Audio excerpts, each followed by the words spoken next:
Assalamualaikum warahmatullahi wabarakatuh.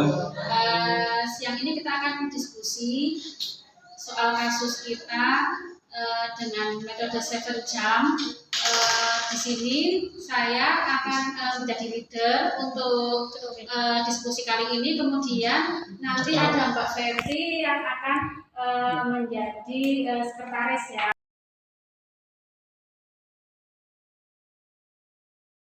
Langsung saja saya bacakan untuk soal kasusnya. Di sini seorang laki-laki 51 tahun dirawat di ICU rumah sakit dengan diagnosa medis cedera kepala berat. Maka menangani pasien jatuh dari pohon kelapa setinggi 10 meter. You know just what you do. Untuk diskusi kita lanjutkan untuk langsung aja ke step pertama ya. Ya, step 1 identifikasi masalah dan terminologi masalah ya. Step 1 terminologi masalah. Jadi kita mencari kata-kata sulit. Kata-kata sulit dari soal tadi teman-teman bisa dibaca ya di grup WA yang sudah di-share. Mungkin dari Mas Aan sudah menemukan kata-kata sulit? Ada Pak, ini untuk capillary reflex time. Oh ya, kurang dari 3 detik. Maksudnya bagaimana? Ya. Kita ini dulu ya. Kita mencari kata-kata sulitnya dulu. Ya.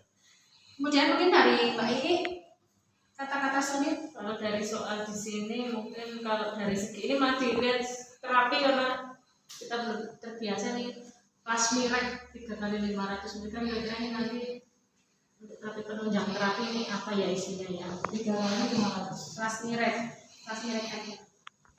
Kemudian Mas Farid mungkin ada kata-kata sulit? Ini mungkin yang kurang saya pahami dari hasil penelitian. Beberapa kata-kata sulit yang sudah kita temukan, salah satunya ada capillary refill. Monggo Pak Aji. Terima kasih Mbak Sakti, saya akan mencoba menjawab untuk capillary refill. Setahu saya kalau capillary refill itu tes yang dilakukan untuk menguji sirkulasi di daerah kuku kayak gini. Oh iya. Dan untuk kata-kata sulit yang kedua tadi plasmirek. Monggo Mas Torik mungkin mau menjawab. Kalau plasmirek itu adalah salah satu obat yang isinya itu sebenarnya asam traneksamat yang berfungsi untuk menghentikan perdarahan. Oke, kemudian untuk kata-kata sulit berikutnya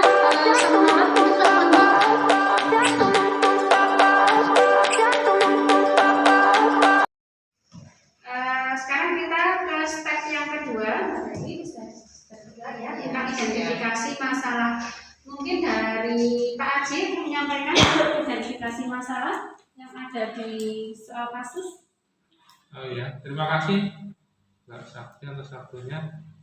Mungkin saya menanyakan mengapa pasien ini dibujuk. Ya, itu saja mungkin. Terima kasih. Ya, kemudian ke Mas Mahmud, mungkin identifikasi masalahnya.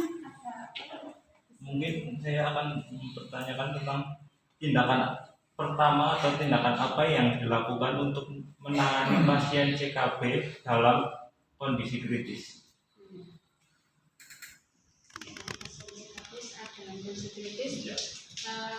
Mas Budi, kalau dari saya mungkin ini kan sudah ada beberapa yang ditanyakan, kemudian mengapa pasien itu tidak sadarkan diri pada pasien CKB.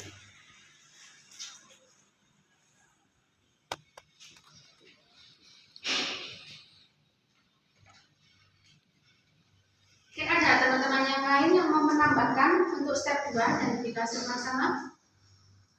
Saya mungkin menambah sedikit untuk dari hasil scan kepala terdapat gumpalan darah di 3 titik ini. Apakah kemungkinan yang You know just what you do to me. Play my emotions like a pair of puppet strings. Dari masalah identifikasi masalah untuk segera dianalisa. Monggo untuk pertanyaan pertama, mengapa pasien dirujuk? Mungkin dari Mas Tarik akan menjawab.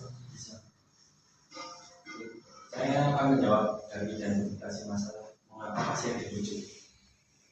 Kenapa pasien dirujuk itu karena menurut saya mungkin dari fasilitas kesehatan pertama atau puskesmas itu sarananya tidak memungkinkan karena pasien dengan cedera kepala berat memungkinkan untuk mendapatkan penanganan yang lebih lanjut lagi, entah itu di rumah sakit di tingkat 2 ataupun di tingkat 3. Mungkin itu jawabannya. Ada yang mau menambahkan? Tidak? Kalau tidak, langsung ke identifikasi yang kedua. Tindakan pertama yang dilakukan pada pasien CKP dalam kondisi kritis. Monggo untuk analisa masalahnya mungkin dari Pak Aan. Terima kasih. Saya mencoba untuk menjawab dari identifikasi masalah yang kedua. Tindakan pertama yang dilakukan pada pasien CKP saat kondisi kritis. Sesuai yang pernah kita pelajari bersama di sistem kegawat daruratan, bahwa tindakan pasien apalagi dengan CKP atau cedera kepala berat yang paling utama adalah sesuai dengan yang sudah distandarkan, yaitu ABC. Yang pertama airway-nya dulu, kita cek bagaimana airway-nya, karena airway ini penting sekali terkait dengan keberlangsungan hidup pasien. Kemudian dari airway kemudian masuk ke breathing-nya, pernafasannya bagaimana di situ, normal enggak, kurang enggak, apa justru tidak bisa bernafas. Kemudian dari A, B, kemudian C, sirkulasinya, sistem sirkulasi darahnya bagaimana di situ. Nanti di situ akan keluar bagaimana tekanan darahnya, kemudian bagaimana nanti darah itu bisa sampai ke seluruh tubuh. ABC ini yang paling utama dulu, segera ditangani. Kemudian setelah itu juga harus dievaluasi atau selalu dimonitor di layar monitoring pasien itu di IGD biasanya ada, pasti ada. Nah, di situ kemudian dari tindakan yang kritis itu kita tangani dulu ABC-nya. Kebetulan ini pasiennya tadi di kasus itu di ICU. Yes, di ICU. Oh, di ICU. Ya, ya. di ICU. Sama saja. Sama, ya? Prinsipnya sama. Kalau di IGD penanganan pertama, kalau di ICU itu advance-nya, advance pun itu tetap sama. ABC selalu dihadirkan utama. Cuma kalau di ICU itu sudah selalu kondusif, tapi monitoring terus-menerusnya itu di ICU. Airway-nya bagaimana, breathing-nya bagaimana, sirkulasinya bagaimana. Bahkan nanti sampai D dan E itu harus diperiksa di situ. Ada enggak di situ gangguan-gangguan di situ. Mungkin itu dari saya, ada teman-teman yang lain bisa menambahkan. Mungkin untuk terapi khususnya ada enggak? Tidak ya. Terapi khususnya itu nanti menunggu dari hasil CT scan-nya seperti apa. Ya. Itu cukup, mungkin ada yang lain? Ya, cukup. Ya. Kemudian untuk identifikasi masalah tadi, mengapa pasien tidak sadarkan diri, itu analisa masalahnya. Mungkin bisa saya jawab ya. Oke. Karena pasien tadi diriwayatkan terjatuh dari pohon ketinggian 10 meter. Nah, karena pasien jatuh itu kemungkinan besar terjadi adanya benturan bisa di kepala ataupun di organ lain. Nah, ketika adanya benturan akan mengakibatkan trauma yang mengakibatkan tidak sadarkan diri. Tapi untuk mengetahui penyebab dari ketidaksadaran diri pasien itu harus dilakukan pemeriksaan lebih lanjut seperti CT scan ataupun dan lainnya. Ya. Ada yang mau menambahkan teman-teman? Ada yang mau menambahkan tidak? Kemudian untuk identifikasi masalah yang keempat tadi CT scan kepala ada gumpalan darah. Nah, ini untuk analisis masalahnya ini kenapa sih CT scan-nya ada gumpalan darah? Ini mungkin saya akan menjawab yang keempat ini sebenarnya ada sambungannya atau kaitannya dengan nomor 3. Menurut saya itu.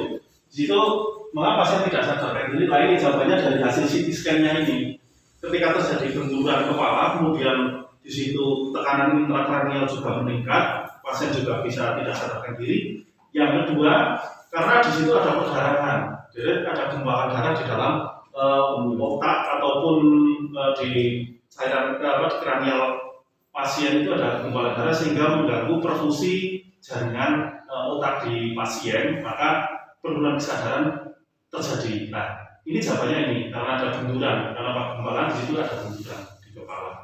Nah, ini supaya peningkatan Keikannya ya. Berarti untuk identifikasi masalah tadi ini juga berhubungan sama yang itu ya, yang tadi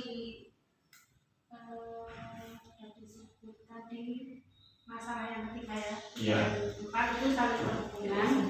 Ya, jadi mungkin dari tadi apa yang sudah disampaikan analisa masalahnya itu bisa kita ambil kesimpulan tadi kenapa pasien itu dirujuk tadi karena fasilitasnya yang tidak memungkinkan. Kalau di puskesmas pasien tidak apa ya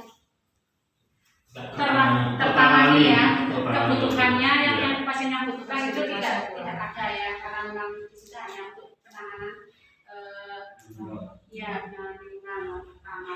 Kemudian untuk pertanyaan untuk yang analisa kedua, tindakan pertama yang dilakukan pada pasien dalam kondisi kritis ini hampir sama dengan semua kasus. Jadi dalam kondisi kritis nanti ABC yang diutamakan, RW, breathing, circulation, ya, terus dilanjutkan dengan monitoring lebih lanjut. Kemudian kenapa pasien tidak sadarkan diri dan CT scan ada gumpalan darah tadi disampaikan saling berkaitan bahwa adanya gumpalan darah di otak itu ada perdarahan di situ menyebabkan peningkatan tekanan intrakranial ya.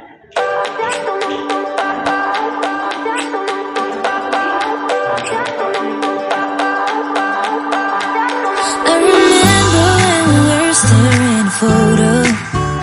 Don't forget the way you look me in the eyes. And I keep you in my heart.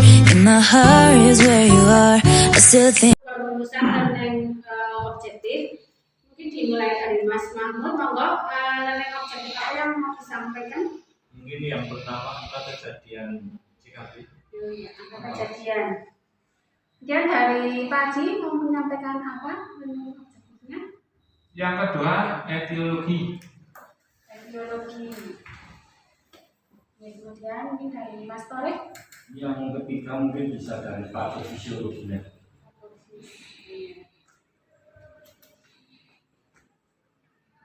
Dari Mas An mungkin Manifestasi klinis.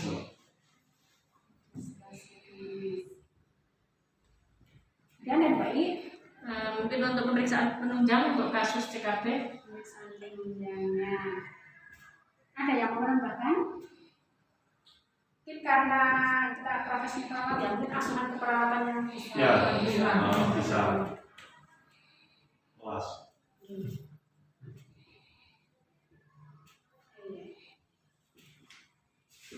Ini untuk 7 jam ini kita sudah sampai step yang kelima. Ini nanti kita break dulu. Silakan nanti teman-teman untuk step ke-6-nya sambil break, sambil makan, sholat nanti bisa dicari untuk step 6-nya. Nanti kita berkumpul kurang lebih 2 jam lagi ya. 2 jam lagi kita untuk step yang ke-7. Oke, selamat beristirahat.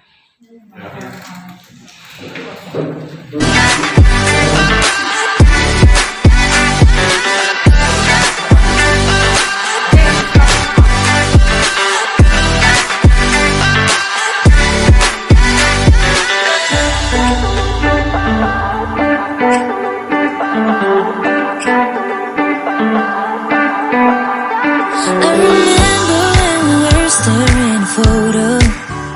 Don't forget the way you look me in the eyes. And I keep you in my heart. In my heart is where you are. I still think of you. I want you coming back. I remember when we were staring a photo. Don't forget the way you look me in the eyes. And I keep. Semua sudah bisa berkumpul tepat waktu. Jadi kita sekarang langsung aja ya meneruskan untuk 7 jam kita. Sekarang kita ada di tahap yang ke-7 ya, step 7. Oh iya. Tahap ke-7 ini tadi kita untuk tahap 7 ini kita adalah pembahasan learning objektif ya. Tadi kita learning objektifnya LO-nya kita dapat 6, jadi kita mau membahas 6 masalah itu dari semua sudah searching ya. Mungkin ada yang tadi ke perpus, buka buku, ada yang cari internet ya, maupun dari jurnal maupun yang lain. Nanti kita sampaikan di sini hasilnya. Oke. You know just what you do to me. Play my emotions.